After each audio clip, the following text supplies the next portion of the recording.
Welcome to Nerds at Church, a queer feminist podcast diving deep into faith, nerdery, and the Bible. I'm Pastor Kay, and I use pronouns like she and her. And I'm Pastor Emily, and my pronouns are they, them, their. In this episode, we'll discuss male astronomers. I know, they do exist.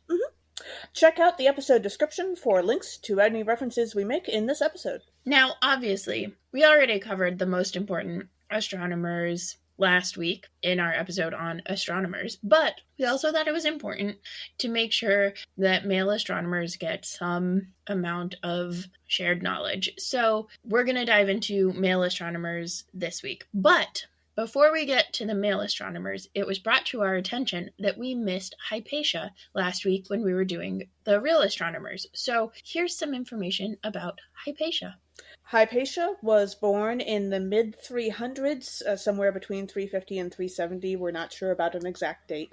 And she died in 415 in the Common Era. And she was an astronomer, mathematician, and a philosopher. And among other works, she is now believed to have added to and edited the version of Ptolemy's Almagest that survives today, which was an astronomical and mathematical work that sort of solidified the geocentric model of the universe for several centuries, basically, and remained a classic of the genre for generations.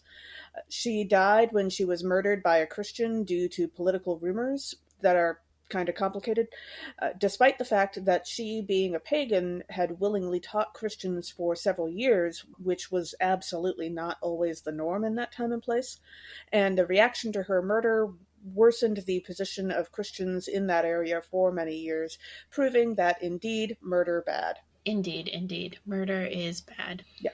And that's Claudius Ptolemy for folks. Yeah. And so let's jump into some historical male astronomers, shall we? First up, we have Hipparchus, who was born sometime around 190 and died around sometime 120-ish before Common Era. And he was known as one of the greatest male astronomers of antiquity. It's unknown if he was married or had children, but he did prove that the axis of the Earth is tilted and rotates due to his calculations regarding how the equinox dates change over time. And he also created very accurate models of the size of the sun and moon with the help of other male astronomers' work. And he created the first known star catalog. He may have invented the astrolabe, but we're not actually sure who invented that. It's commonly attributed to him. And he also, like I said, was a mathematician and basically created most of trigonometry.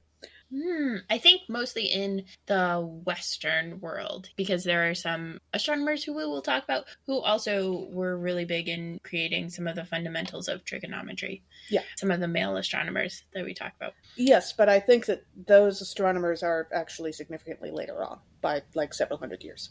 Okay, that's fair. I don't know that they knew about each other, but that is a good true point. Our next male astronomer is Aryabhata I, who was born in about 476 CE in Kusumapura, which is in what is now known as Patna, India, and likely studied in Kusumapura for his academic studies. Do we need to introduce, or is this the same?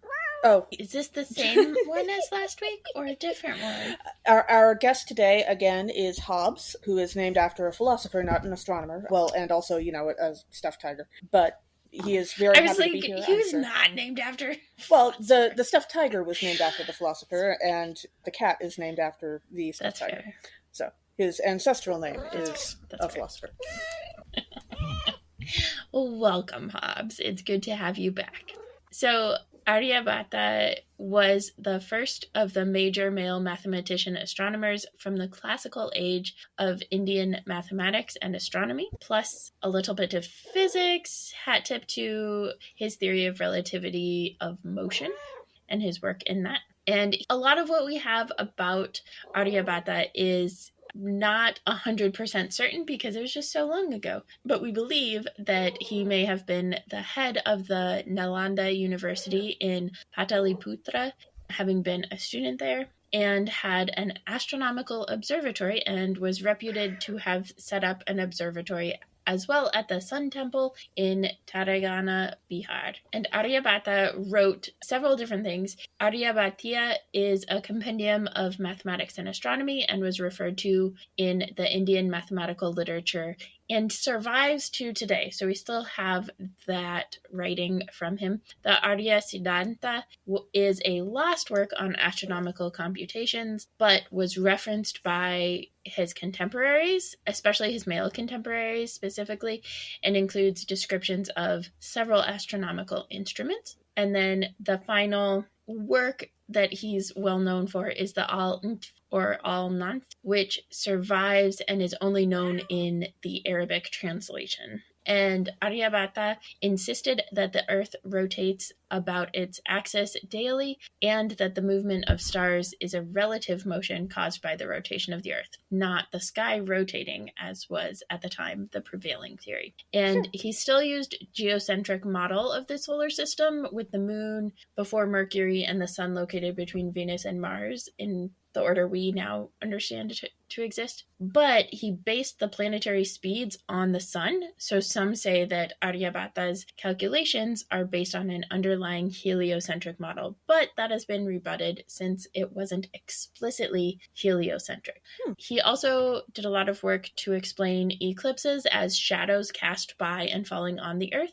And part of that was naming that moons and planets reflect sunlight instead of just creating their own light. Sure. So that was also an interesting development in his age, and he did a lot of really careful calculations and calculated the sidereal rotation of the Earth. So that's how long it actually takes the Earth to rotate in one complete rotation. And he calculated it as 23 hours, 56 minutes, and 4.1 seconds. And the current consensus is 23 hours, 56 minutes, and 4.091 seconds. So he was so close to what is still, like, his calculations have held close so far. Sure. It's very impressive. And his calculations for a sidereal year, which is how long it actually takes the Earth to go around the sun, are 365 days, 6 hours, 12 minutes, and 30 seconds, which is off by 3 minutes and 20 seconds from what we understand it to be today. So again,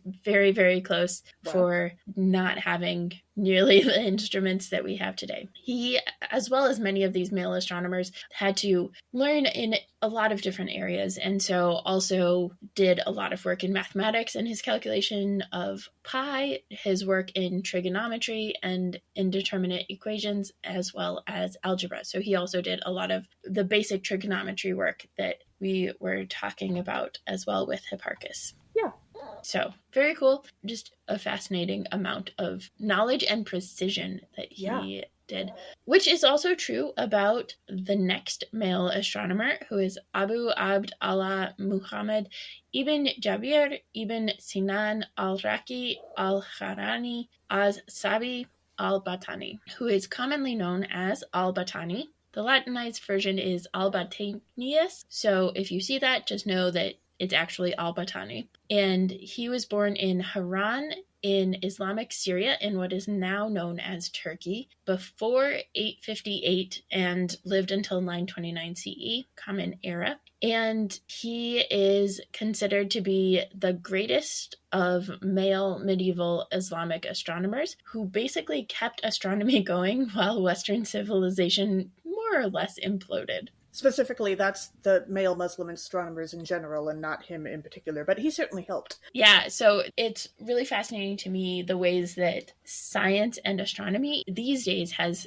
so emphasized, quote unquote, Western civilization as the source and center of astronomy when there's this whole non-Western area of astronomy that just gets super ignored. So I'm glad that we are including some of the male astronomers from that area as well. Al-Battani's meticulous recording of methods created opportunities for peer review, which is really important in science, and we'll hear a little bit more about that later. But he built on the work of male astronomer and mathematician Claudius Ptolemy in developing the geocentric model of the cosmos. He developed more precise measurements with larger astronomical instruments of greater accuracy than the male astronomer and mathematician Nicholas Copernicus did during the Renaissance. So again, we laud, Nicholas at the expense of people like Al-Battani, who were more precise and had amazing skills in astronomy and mathematics as well.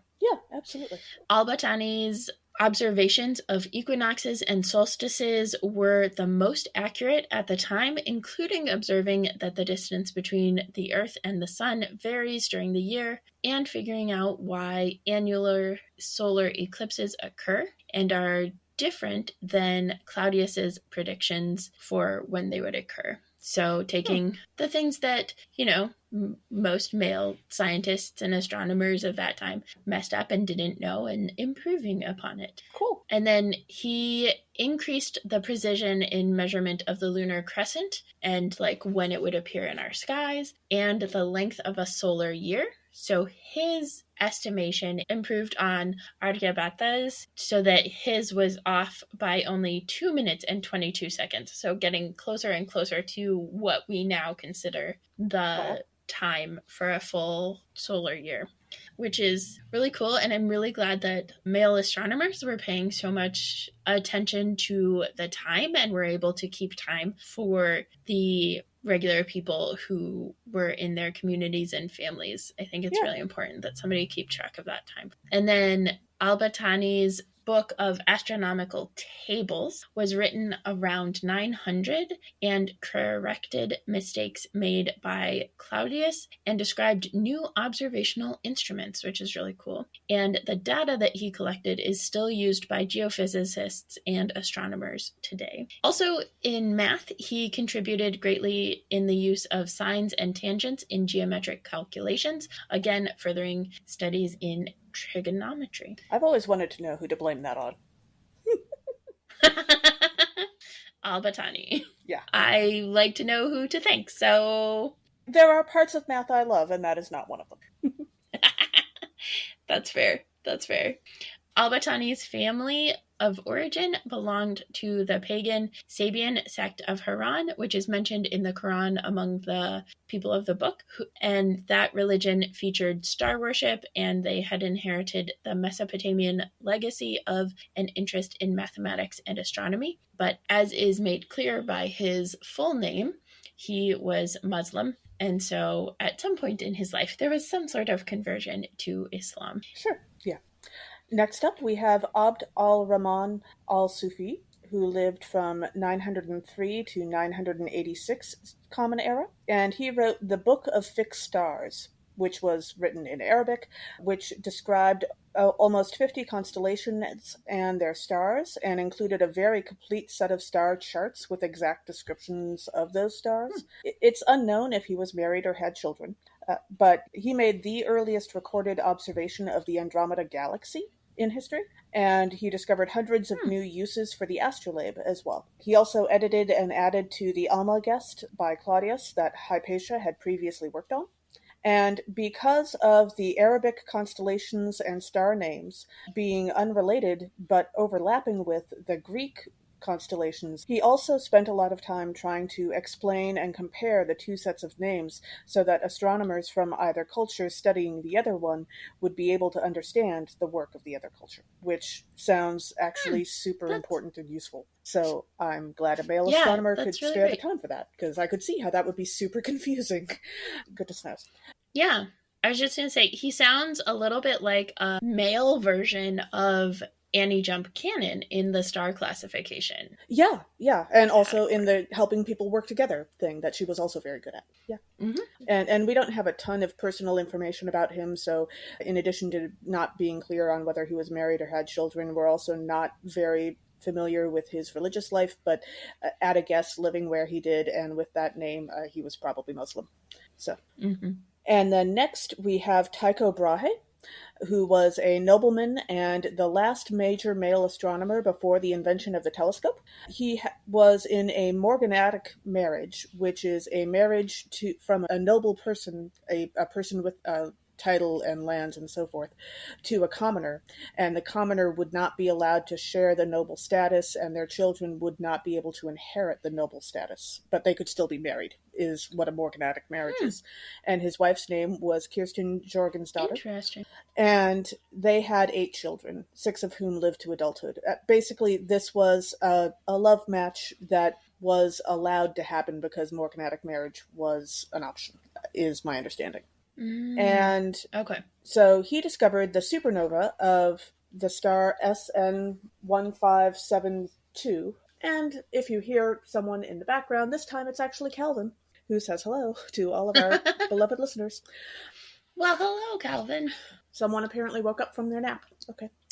After he discovered that supernova, his king gave him a grant to build the first large astronomical observatory in Christian Europe. And while working on his observations at that observatory, he refuted Aristotle's theory of the unchanging celestial universe, which had been hanging around for, a few thousand years at that point. Mm-hmm. And he was known for his vast and precise recordings of his astronomical observations, and also for losing part of his nose in a duel as a young man, therefore wearing a prosthesis for the rest of his life. It kind of sounds like that's one of those stories where we only know part of what happened, but he was a disabled scientist for most of his life. And after falling out with the next king of Denmark, the first king of Denmark gave him that observatory, the next king of Denmark, they had a disagreement, or 6, it kind of sounds like. He moved to Prague, where he built another observatory, and he spent a year working there with Johannes Kepler before his death. He was very much not a social person. Like, he did not like people, with the exception of the company of his wife and children, and he was also Lutheran.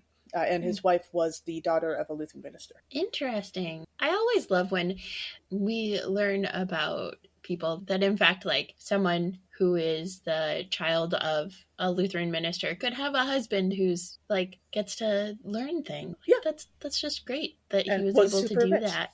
Yeah. And probably got to learn things because he was super rich. That's just a theory, but yeah. Yeah, that's fascinating. I love it. Our next male astronomer, who you just mentioned, okay, is Johannes Kepler. And Johannes was born in 1571 in the free imperial city of Wilderstadt in the Holy Roman Empire, in what is now known as Germany.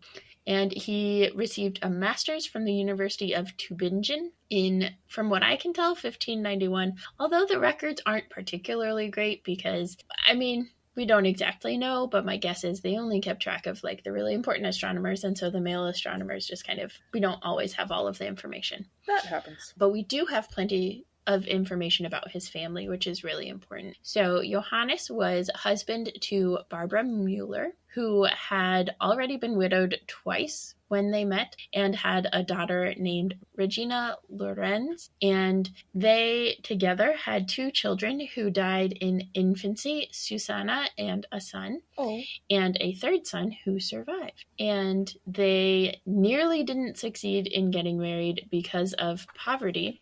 But Mueller's dad was pressured into allowing Johannes to marry Barbara. And I think probably it was something like the morganatic, except a little bit more complicated because he did have the title, but he didn't have money. Yeah, that she led to had some money. Interesting things. Yeah, so that was just a fascinating thing. But in 1611, his life and his family was disrupted by illness, and the illness and eventual death of Barbara, his wife, and the illness of all 3 children and the death of the 2. And then he took 2 years and interviewed 11 people. And finally, for his second marriage, became husband to Susanna Rüttinger. Okay, I'm sorry. Can you expand on the interviewed 11 people part of that? Because that is a heck of a way to phrase it. Right? But he was looking for 2 years and went through 11 different people to try and see to whom he could get married, right? Oh, okay. This is like the epitome of must get married now, and that like compulsion and feeling that like lots of males have, the That's need true. for stability and for family and Especially that sort for of his thing. And surviving so, child, I would imagine that's very important. Yeah. right, and his stepchild. Sure. Like, I don't know how old Regina was at that point, but yeah, Sure. it's important that they have two parents. And Susanna Rittinger was actually the fifth one, and he went through 11 and then came back to her. So this is one of those things where we say, like, you probably have unrealistic standards for a partner or a spouse, and he just needed to be more realistic with what he could offer in a relationship. I mean, so I think having standards is probably good, Emily. yes, but sometimes males just have such unrealistic standards for relationships, and they just like are so desperate to get married that does happen. Sure. Yes. This marriage was less contentious. I think he probably had mellowed out a bit. But again, their first three children, Margareta, Regina, Katharina, and a son, all died in childhood. But Cordula and their other two sons survived into adulthood. So that was common at the time, right? Yeah. It was difficult to have kids and to keep them alive. Yeah. Much the same as it is increasingly difficult these days for particularly people who are pregnant and giving birth. So we're, pretending we're going forward on things, but not always. Yeah. But Johannes is best known for his laws of planetary motion and influence on the male physicist Isaac Newton's theory of universal gravitation. So that's, pretty cool that he got to help somebody. And he improved the design of the refracting telescope as well as male astronomer Galileo Galilei's telescope. And he is known as a superb male mathematician and a skillful male astrologer. Astrology and astronomy were very connected back in the day. Physics was less connected to astronomy. So for more on astrology today, you can check out our third episode from this season with Emily Ann Garcia, who is a fantastic astrologer. And Johannes defended the heliocentric model of the universe from both a theoretical and a theological perspective. His faith was very important to him, and he observed the supernova of 1604, and his writings undermined the doctrine of the immutability of the heavens because something was created. Yeah. And up until that point, they kind of had this idea that nothing ever was created or destroyed or removed from the celestial heavens. Universe. Yeah. Mm-hmm. Mm-hmm.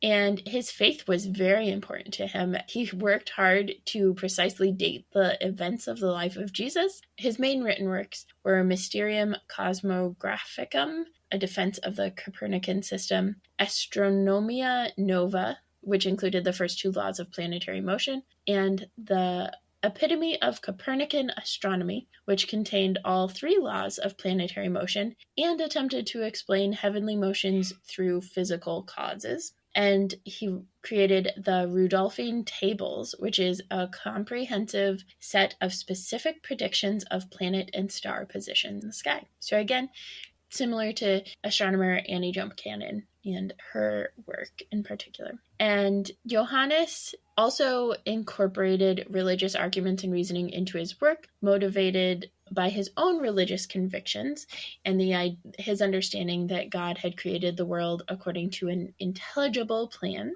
that is accessible through reasoning. So something that we could understand with our own reason. He wanted to become a Lutheran minister, but was in fact denied ordination because some of his beliefs, which were Calvinist and contrary to the formula of Concord. I'm not sure that would still happen today. I think I've known some Lutheran who knows? Ministers with some Calvinist leanings. It's a little scary sometimes, but it's true. It's true, especially with like male clergy. It just seems like the standards are not there as much, and so they're allowed to get away with. Yeah, we got to make sure that they keep working or whatever. Sure. And 1571 is right around and after the male theologian Martin Luther's big 95 Theses and all of that, and the Reformation. And so there's a lot in his life of, can he go to this place, or does he have to leave because he won't convert to Catholicism, and those sorts of things. There is a controversy with Johannes. More recent scholarship has found, according to male scholar William Donahue, and I'll link to the article about this, though it is, I believe, from the New York Times, so it might be behind a paywall for you all, and I'm sorry if it is, but that's what private browsing is for. But according to William, Johannes fudged things, and his calculations regarding the elliptical orbit of Mars were actually made to fit the theory. So apparently this is not the only male scientist that did this in the past. Math is hard, and right? Still today. Not all male astronomers are good at math. It's true. He was a white male astronomer, which also just I imagine makes it that much harder, right? The other ones that we were talking about from Al-Batani, sure, and Aryabhata, they were very good at precision and stuff. Yeah, they had a real culture of scientific exploration and discovery supporting them, and that helped. Yeah. So you can only fault a white man so much for a lack of competency in his culture and in his time. That happens. So, but yes, he fudged things, and today we hold male astronomers ideally to higher standards, closer to the standards that we hold normal astronomers. Sure, absolutely. Okay, so in the interest of full disclosure, I will explain that this next person on my list was actually a childhood hero of mine. I read a child's biography of him at a very young age. It was one of my favorite books in my school library. And this is kind of the guy who introduced me to the idea that not only could you truly be very competently self-taught at a number of disciplines at once, but you could also use that to do very practical stuff with your life. So Benjamin Banneker, who lived from 1731 to 1806, was an African-American male astronomer and Renaissance man with very little formal schooling. He was primarily self-taught. He was born to a free African-American woman, and her husband had been formerly enslaved but was free by the time that Benjamin was born. And he never married or had children himself. He lived in Maryland, in the Baltimore County area, and was perhaps best known for his series of, his series of almanacs that were published over several years of his life, which he did all of his own math for his almanacs, which was actually kind of unusual because usually an almanac would be assembled by multiple people doing the math, but he did everything for his own almanacs. Yeah. And that involved calculating lunar cycles, equinoxes and solstices, planetary movements, because he included how the planets would move during the year, and it required a whole bunch of other astronomical work. So he was a very detailed and skilled astronomer among his many other talents. He was also one of a handful of surveyors that determined the boundaries of the District of Columbia in America. Most of his work in that project being astronomical observations and calculations, which are very necessary to surveying, although these days a lot of that work is now automatically done with technology. And my favorite story about him is that at the age of 21, he had borrowed a pocket watch from somebody for a while, and while he had it with him, he took it home and he took it apart, and he drew and recorded the pieces and how they all worked, and it worked when he put it back together.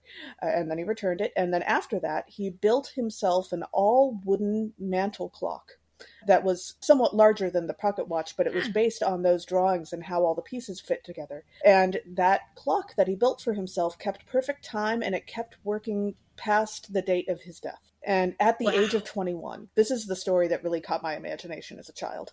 Benjamin also corresponded with Thomas Jefferson, who he was frankly kind of unimpressed with over the course of their correspondence. Which is not surprising. I mean, white men, they're just... So many reasons. They're just not that And impressive. he also did a lot of work for slavery abolition with the Quakers, but unfortunately a fire on the day of his funeral destroyed much of his personal notes and journals, so we don't actually have that many records of what he created himself.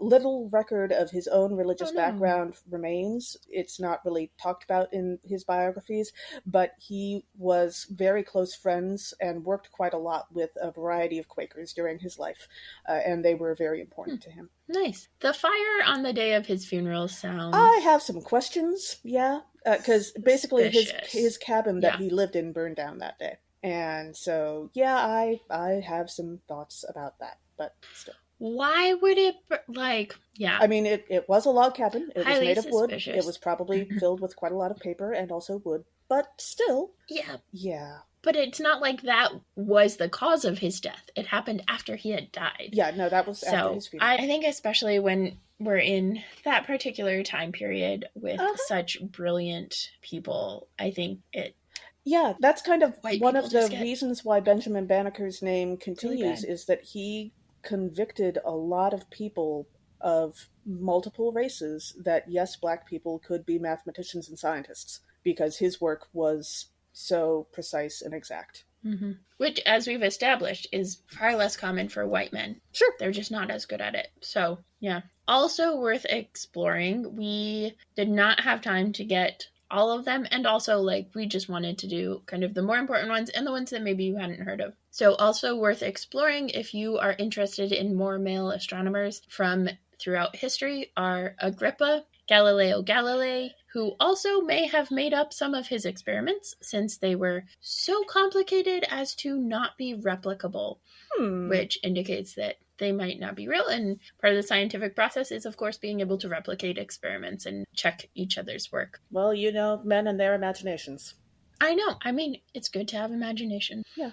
Also, Leonardo da Vinci, Nicholas Copernicus, whose work clearly was not finished, as we've already talked about people who had to make improvements and changes and edits to his work. Sure. And Isaac Newton, who apparently relied on quote unquote unseemly mathematical sleight of hand in his major work to make the predictive power of his work seem greater than it was, which was a fairly common thing among white male scientists at the time because they were trying to prove such big and important things and apparently could only do it by making some stuff up. I also love the phrase unseemly mathematical sleight of hand. I'm going to try to keep that one in my rotation. I think that's excellent.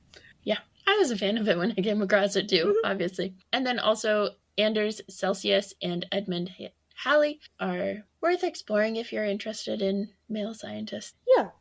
And then we also have a handful of honorable mentions today. James Webb was a male NASA administrator during the 1960s and oversaw a bunch of different space programs during America's early space explorations, but he was not an astronomer himself. He was also controversially possibly involved in the Lavender Scare, which were mass firings of women suspected to be lesbians in the American government agencies and military of the 1950s. But there was an extensive investigation, and there's little to no hard evidence he actually participated. He was just around at that time, and it's very possible that he let some things happen without fighting them, but we don't know exactly what he did or did not do. But as one of the male administrators would have had responsibility for... Yeah.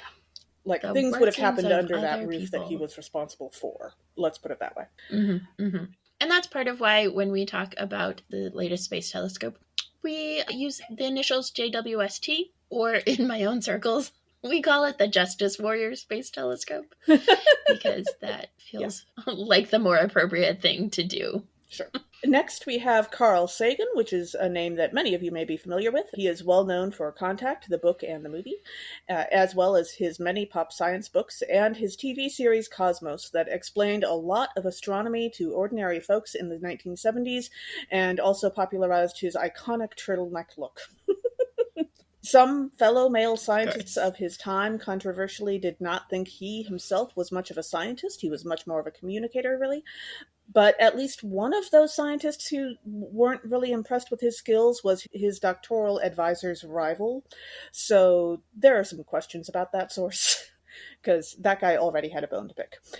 And then lastly, we have Stephen Hawking, who was a male physicist and cosmologist who spent a lot of his time on astrophysics, but also was not exactly an astronomer himself.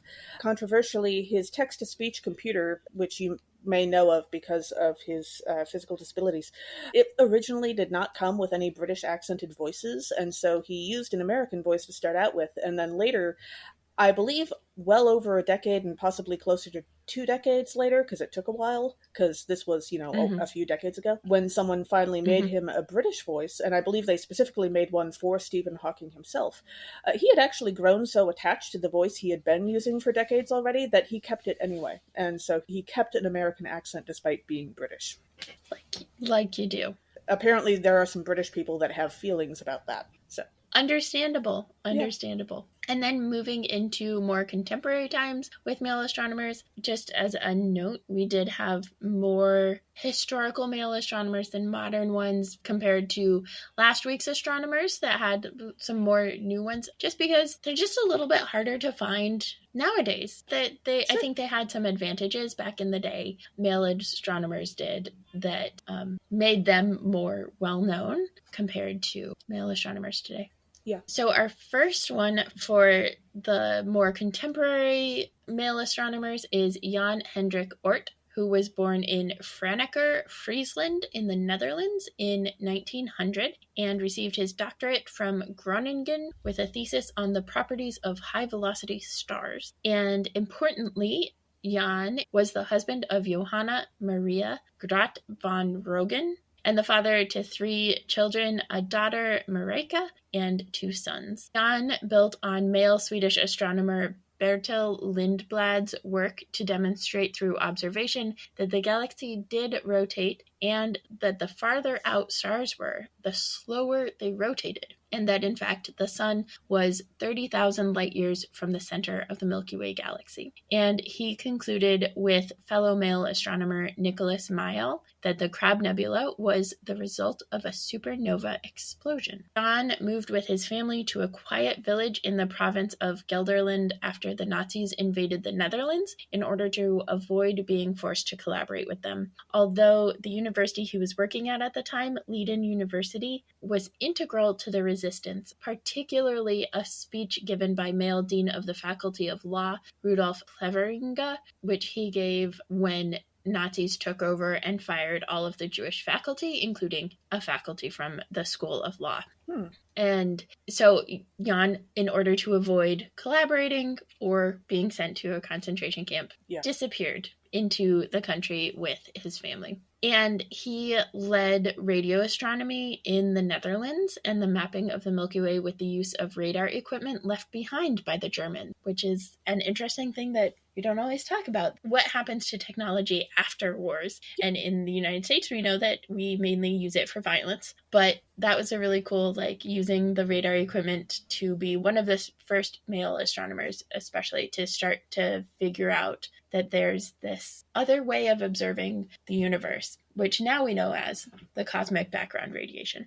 And Jan hypothesized the existence of what is now known as the Opic-Oort cloud. And in our solar system episode, we talked about it as the Oort cloud because we didn't know better, and now we know better, so we're doing better. Ernst Opic was a male Estonian astronomer, and he proposed a reservoir of long-period comets in the form of an orbiting cloud at the outermost edge of the solar system. And then Jan came along and revived the idea much later in 1950 and gets most of the credit for that discovery, which is part of why we've adjusted the name to recognize the person who first discovered it and then the person who made it popular, because it's important. So the Opic-Oort cloud and Ernst Opic as an Estonian male astronomer, which I think is a really cool thing because we get so set in where we think good astronomers can come from. Yeah. So, Jan is also credited for being the first to find evidence for dark matter in 1932 by measuring the motions of stars in the Milky Way. He found the mass of the galactic plane must be more than the mass of what was observed, but the measurement was later determined to be erroneous, as is known to happen with male astronomers, as we're noticing this pattern, right? And Vera Rubin, who we mentioned last week, remains one of the key astronomers in the discovery and establishment of dark matter as a real thing. Sure. And Jan came from a family with lots of male clergy, including founders of the more liberal church in Holland, and one of his male ancestors, I believe, made a new translation of the Bible into Dutch. And he is one of 5 children. His 2 sisters were younger than him, and he had 2 brothers. Cool. Mhm. Next, we have Gerard Kuiper, who was born in 1905 and died in 1973. And he was a male astronomer who was also often called the father of planetary science. He married Sarah Parker Fuller in 1933, although I couldn't discover if they had children. And the Kuiper Belt is named after him, although he didn't discover it himself. He studied at Leiden University in the Mhm. Netherlands and received his doctorate from there in 1933 with a thesis on binary stars. And after this, he moved to America, where he wound up at Harvard and then later the University of Chicago, where he would later be the doctoral advisor to male astronomer Carl Sagan, who we already mentioned. He also, Hmm. during World War II, served in the American military and personally, with some help, rescued male scientist Max Planck and his wife from being captured by the Soviets. It was apparently a very exciting story. And he discovered a moon of Uranus and a moon of Neptune. And Hmm. eventually, in I think 1960, he moved to the University of Arizona, where he helped identify potential landing sites on the moon for the Apollo program. And most of his astronomical work during his Hmm. life focused on observing planets, like when he found carbon dioxide in the atmosphere of Mars. And he specifically focused a lot on observations of the moon and the moon's surface. But he also discovered several binary stars. Controversially, he had a nasty falling out with his colleague Harold Urey over theories about the temperature of the moon's core. This is also the same guy who was not super impressed with Carl Sagan, but again, since Kuiper was Sagan's doctoral advisor, Hmm. there might have been some overlap in this guy's feelings about the two of them. And Mhm. also, he worked Mhm. on Project A119, which was not something I was previously familiar with, but apparently the Air Force had a plan during the 1950s to detonate a nuclear bomb on the moon in order to better study the fallout of a nuclear blast and also as a show of force to the world. And apparently that got canceled because they figured out that, landing some people on the moon and bringing them back would be a better PR move for them, which I hope that wasn't difficult for them to figure Yeah. out, but these were, male astronomers figuring that kind of thing out and male Air Force officers, and maybe they just took a little extra time. I just think males are so, they Emotional, just are so uneducated about the importance of discovery and the value of the environment. And not I mean, murdering and really, it's blowing things up. amazing that they function at all. Yeah. Yeah. Our next scientist is Edwin Powell Hubble. And Edwin wouldn't be a name we know without the amazing work of astronomer Nancy Grace Roman. Though we didn't mention her in our last episode, she is definitely worth mentioning. She was born in 1925 in Nashville, Tennessee, and got her doctorate in astronomy from the University of Chicago in 1949. She created NASA's space-based astronomy program, and by 1960 was chief of astronomy and relativity, known as the parent of Hubble. She is also in the Women of NASA Lego set, which is I'm cool. sorry, there's a Women of NASA Lego set? Oh my goodness, why did no one tell this to me? How dare you all keep this from me for this long? I object. Right? I think Sally Ride is also in Oh it. my goodness. And her fabulous hair. And Sorry. right, yes. And the next flagship mission from NASA is named for Nancy Grace Roman. Aw, Yeah, so the Nancy Grace Roman Space Telescope will explore questions regarding dark energy, exoplanets, and infrared astrophysics. awesome. So she is fantastic, and we have her to thank for anything we know about the male astronomer Edwin Powell Hubble. And Edwin was born in 1889 in Marshfield, Missouri, and received his PhD in 1921 from the University of Chicago for photographic investigations of faint nebulae. And thanks to the incredible work of astronomer Henrietta Swan Leavitt, who we talked about last week in discovering the standard candle measurement and Cepheid variables, Cepheids with radial velocity, and so variation in luminosity is what we mean by that. Thanks to their very important work, Edwin was able to discover Cepheid variables in the Andromeda and Triangulum nebulae, proving that they are galaxies and that the universe is much more than just the Milky Way galaxy. And this was hypothesized by male philosopher Immanuel Kant in 1755. Huh. And Edwin was raised as a Protestant Christian, but may have moved toward agnosticism in later life. It's not completely clear. And one of the controversies for Edwin is that Georges Henri Joseph Edouard Lemaitre, I'm not sure if I'm pronouncing that right, I'm sorry, my French is terrible, was a male Belgian Catholic priest whose work in the expansion rates of the universe led to the discovery of what is called either Hubble's law or Hubble-Lemaitre law. And George's work was published 2 years before Edwin's, but in French. And so because Edwin published in English and racism and the Anglocentrism, I guess, the law for a long time was just attributed to Edwin. So again, there's this, there's so many controversies around male astronomers. I don't know. So our next astronomer is Kip Stephen Thorne, who was born in 1940 and who is the first male astronomer on our list so far who has not yet died. And he was actually a male astrophysicist and a theoretical physicist, and he's focused mostly on gravitational physics during his career, as well as relativistic stars. Relativistic stars are stars where the movements are explained by general relativity, but not explained by Newtonian physics. Like, basically, you have to have general relativity as part of your toolbox in order to understand why and how they move. And also, he works extensively on black holes. He married Linda Jean Peterson, with whom he's father to Karis and Brett, and they later divorced, and then he married Carolee Joyce Winstein later on. He received his doctorate from Princeton in 1965, and he's well known for his mentorship of young physicists over the course of his career, and also his ability to convey the exciting aspects of scientific discoveries to the general public. Much of his earlier work helped develop the ways to detect gravitational waves. Again, he was very into gravity. And you can also see our recent episode on astrophysics with Dr. Katie Mack for more background on all that. She had so much wisdom and knowledge about all So of that. things. Gravitational waves, dark matter, dark energy. Great astrophysicist. And a lot of his work regarding gravitational waves and their detection was through the LIGO project, I think is how you pronounce it, LIGO, which he helped to found. He was raised in the Church of the Latter-day Saints, but he is now an atheist. But he also has publicly said that there is no contradiction in the concept of scientists having faith. And controversially, he does have a theory that wormholes could be useful for time travel, but specifically probably only for traveling forwards in time, not for traveling backwards in time.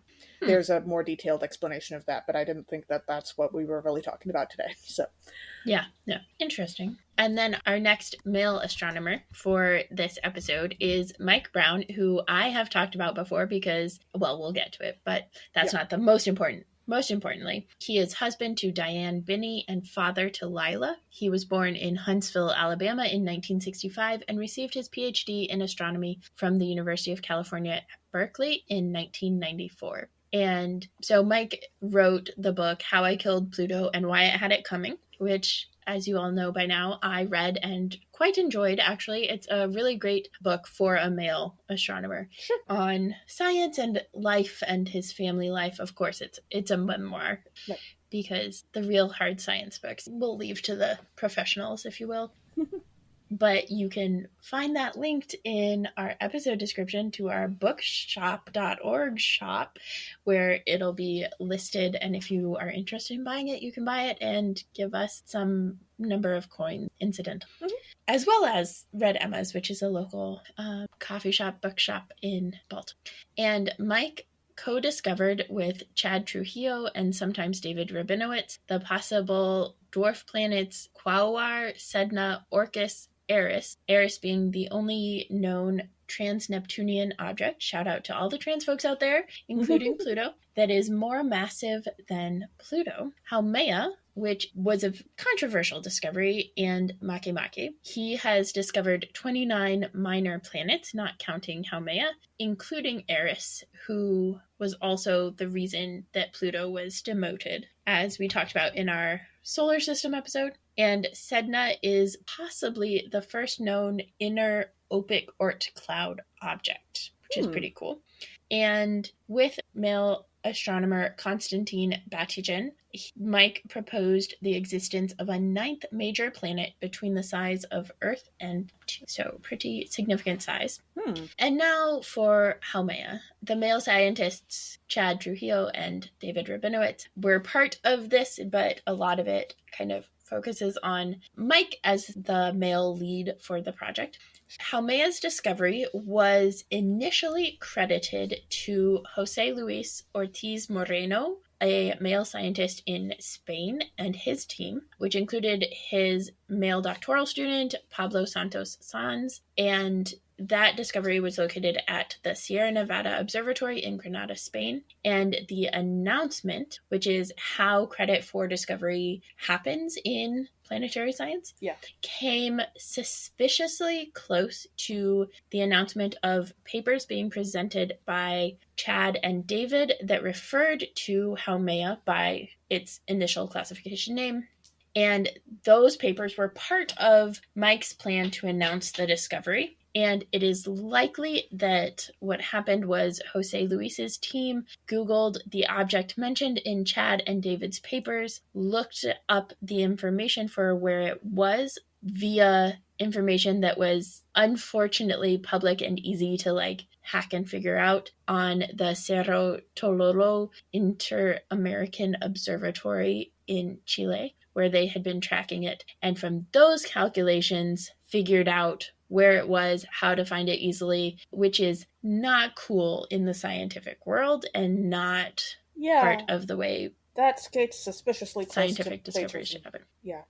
And so the naming of Haumea was actually delayed for a really long time because the International Astronomical Union didn't really want to weigh in on the controversy, even though, and Mike, from his account, started out and was giving full credit and was just really disappointed that they didn't get the announcement out in time. And other people were very suspicious. And like many males, he was just a little bit naive. And so was giving credit where credit is due as much as he could. And then finally was okay, too many things, fed it up. And so kind of went public with what he knew about the controversy. And then when names were being put forward, the way it works in the International Astronomical Union is that the team of people who discover the object get to submit a name for the object. It's not always 100% going to be that name, but they are the only ones that can submit a name. And so both teams submitted a name. And the IAU, the way they played it out was they did not credit anyone for the discovery, but they did say that it was discovered in Spain. And then they used the name Haumea, which was the name proposed by Mike's team. So they tried to even cover all their bases. Sure. When rather than being clear about what was going on. Sure. So it's, typical politics that males get into all of this bickering and politicking and those sorts of things. That happens a lot. Male scientists. Yeah. But, yeah.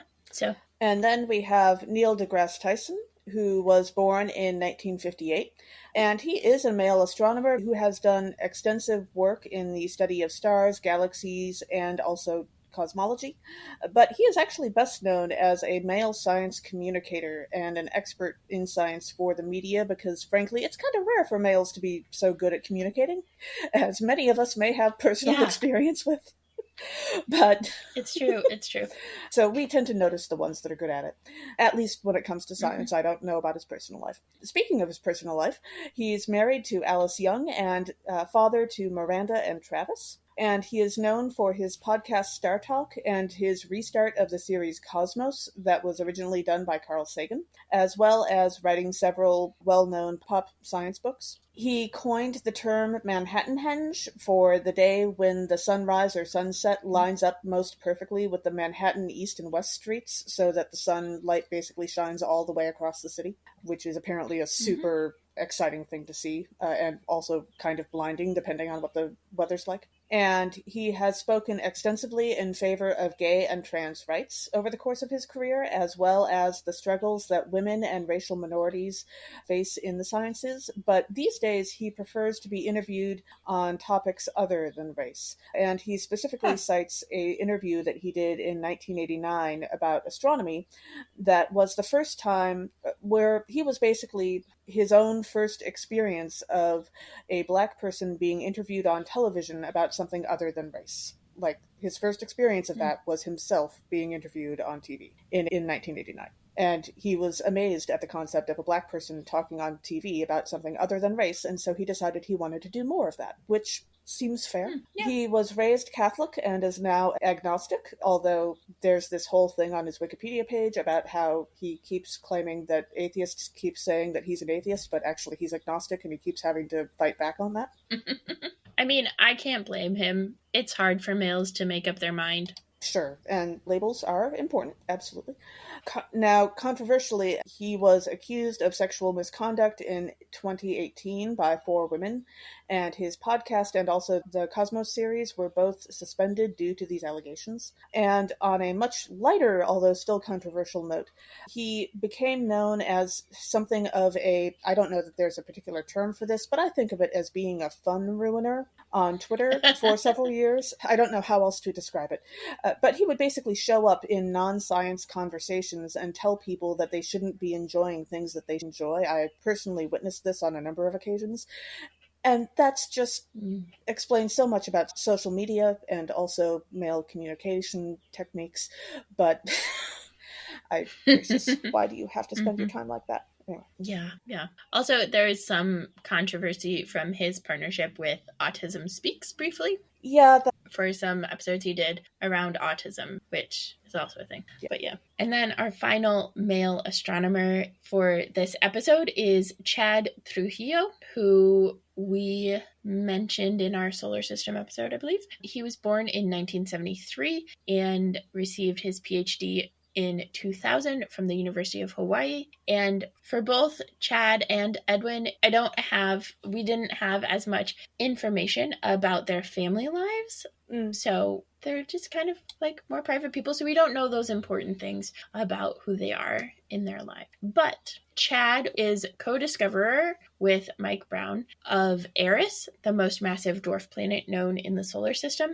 And he studies the Kuiper Belt and outer solar system. And he has discovered or co-discovered 57 minor planets, including many trans-Neptunian objects from the Kuiper Belt. So a lot of his work is connected to Mike's. That's just kind of how it is. But It's really cool to see how different... And we've had this a couple times, right? The importance of being able to find a mentor and who is that like actually you. Works. And a partnership, yeah. Finding someone you can work with is good.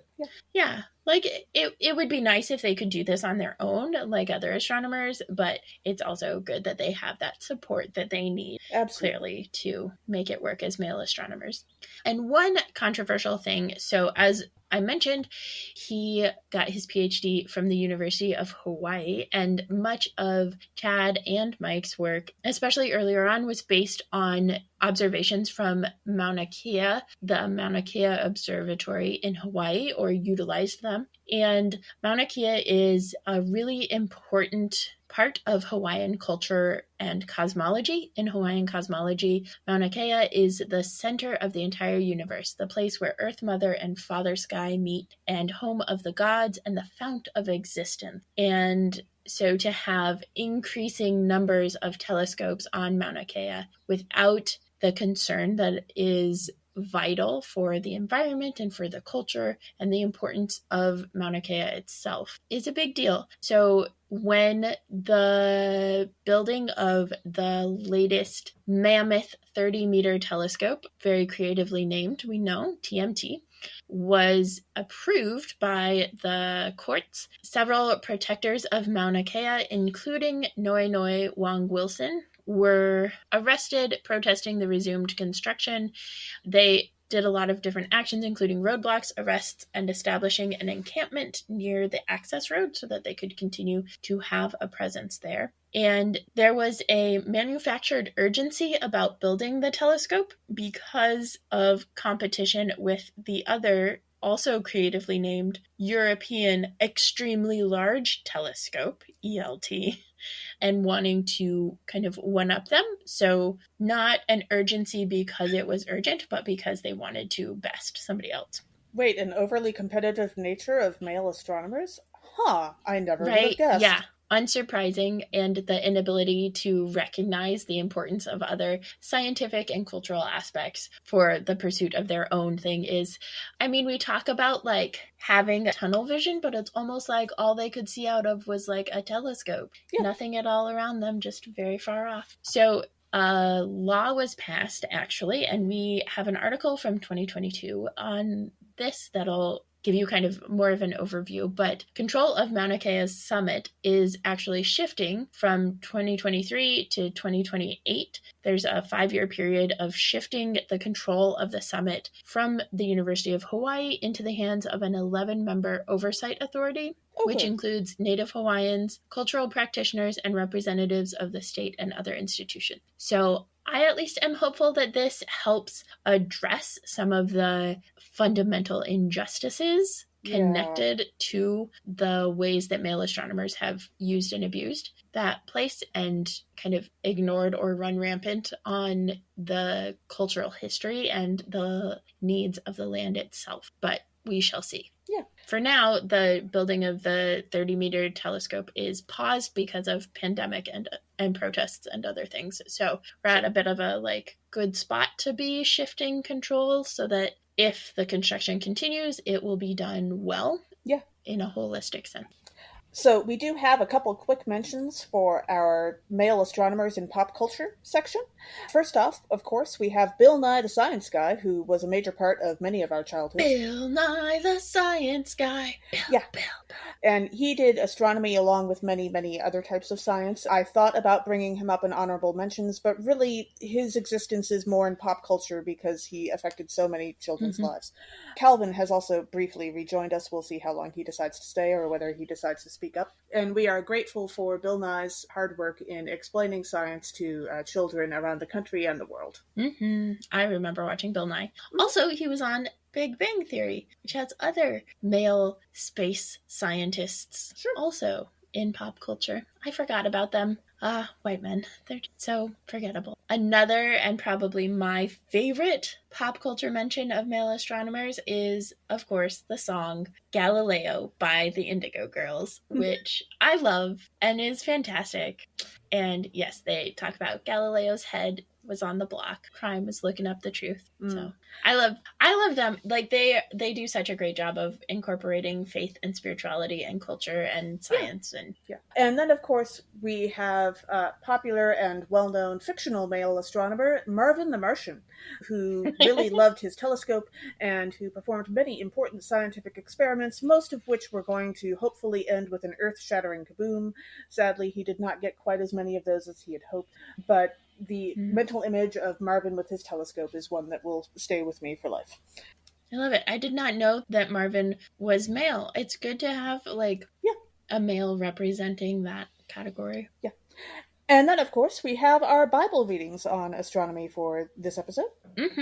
Our first reading is from Genesis chapter 26, verses 1 through 5. God's promise to Isaac about descendants and stars. I really like this passage. I'm going to talk about the ways that this passage kind of gives us a really accurate picture of the potential harm of people and faith and science. So in verse 3, we read, God says, "Reside in this land as an alien, and I will be with you and will bless you." And God is talking to Isaac, and this just reminded me of the Mauna Kea controversy and the ways that science, even astronomy, and maybe even especially space exploration is tied into colonization and is frequently buried or hidden, right? So when astronomers are trying to build telescopes at the highest up, most remote in terms of light pollution traffic places, Yeah. they're frequently the sacred places for indigenous people. And there is a sense in which science is held up as this like pure and pristine thing. And yet it is also implicated in harm that is caused in the name of science, just as in this case, God is giving this land that is already inhabited to Isaac. Also, like and by his now descendants. we genuinely know how to legit launch satellites into orbit, so maybe we could use those instead. Just a thought. Yeah, but I do think it's a thing for Isaac and Rebecca, Yeah. and for Rebecca and Isaac and their And then in verse 4, we read, I will make your descendants as numerous as the stars of heaven. And okay, this passage is in the Hebrew scriptures, and so I think that this is implying the sky when it's talking about heaven, rather than the New Testament concept of heaven as the afterlife. Am I right, No, Emily? they're talking about sky. You're right. Yeah. Yes. But because of the way that it's translated into English, I am now intrigued by the concept of heaven, as in the afterlife, having different stars and constellations than the ones we currently see, right? And of course, the New Earth and New Jerusalem might have new stars too.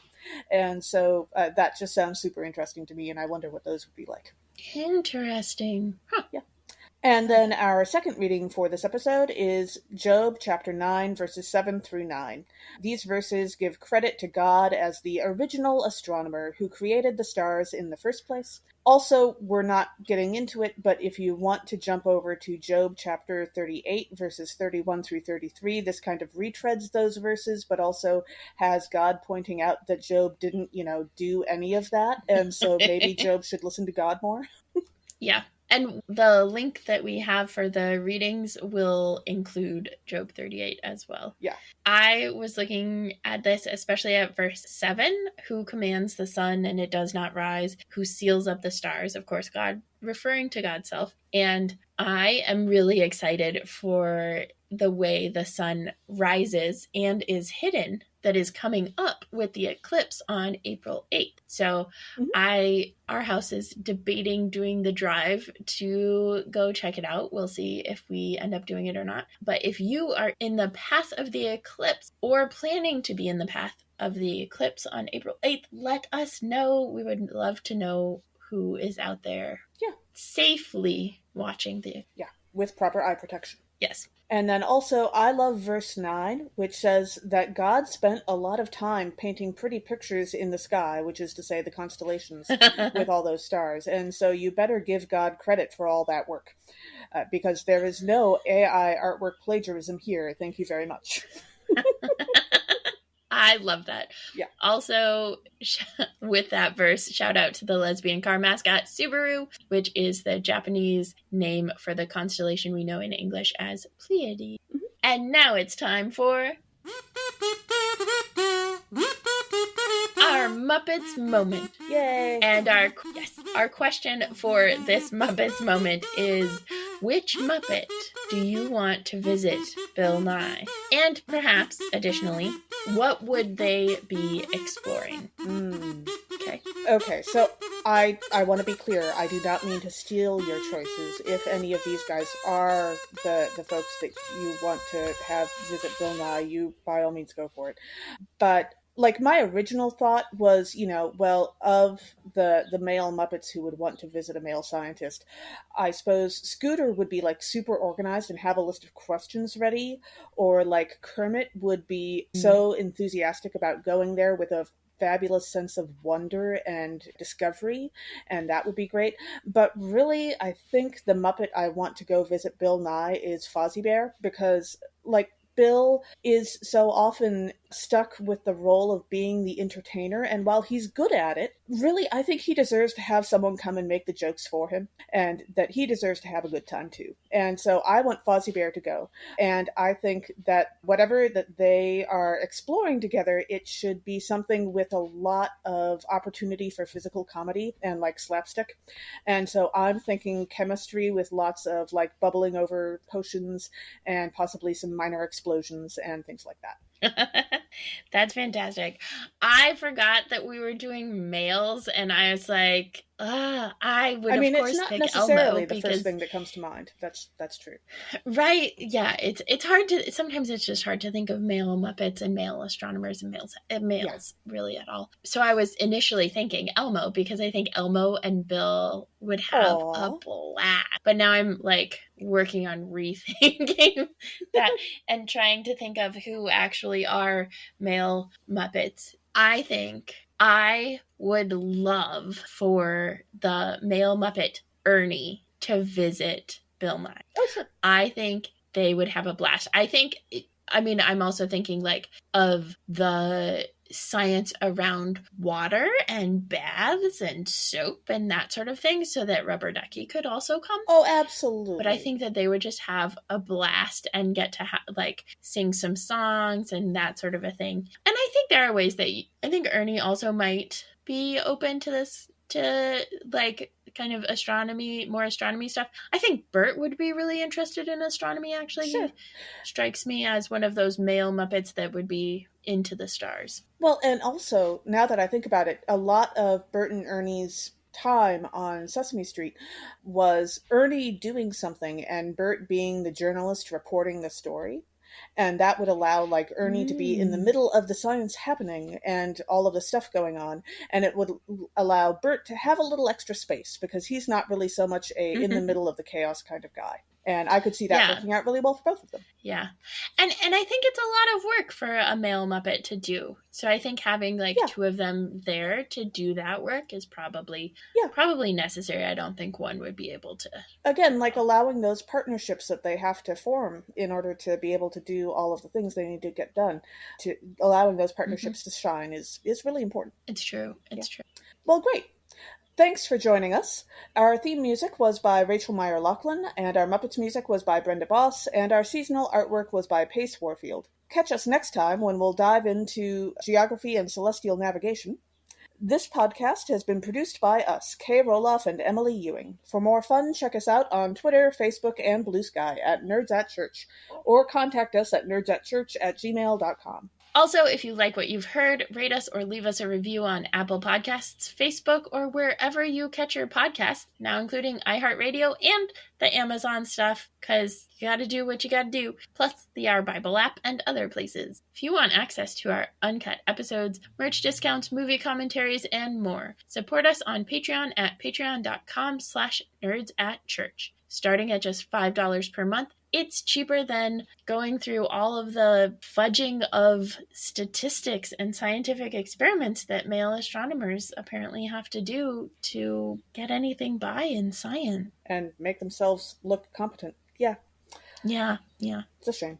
Also, let us know on Blue Sky, Facebook, or Twitter, which Muppet would you like to have visit Bill Nye, and what should they be studying? As the ancient Christian said, Pax Vobiscum.